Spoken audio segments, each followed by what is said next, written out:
This is how to remove the microphone capsule connector from your Seraph Pro and the Seraph X.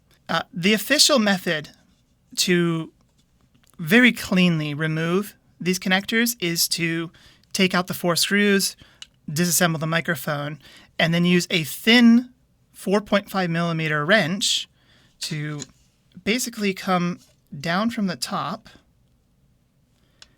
get it under there, and then pull it upwards. That's the official way. But most people don't have this wrench available.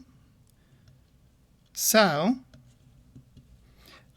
the other way to do this is get your fingers in here. There should be enough space to get your fingers even in here if you don't have a cut apart microphone. But get your fingers in here, and you want to try and get your fingernails on each side of this and slowly rock it back and forth like so, and then it should come out. And when you're ready to reinstall, make sure it's lined up and push it in. And if you can get both your fingers in here, I recommend to push on both sides and make sure it's seated properly.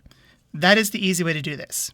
If you have a broken microphone capsule and you accidentally pull one of these wires out, it's not that big of a deal, but it will make it a little harder to, kind of wiggle it out there. Hopefully this helps, and if you have any questions about the replacement or need help with it, please let me know.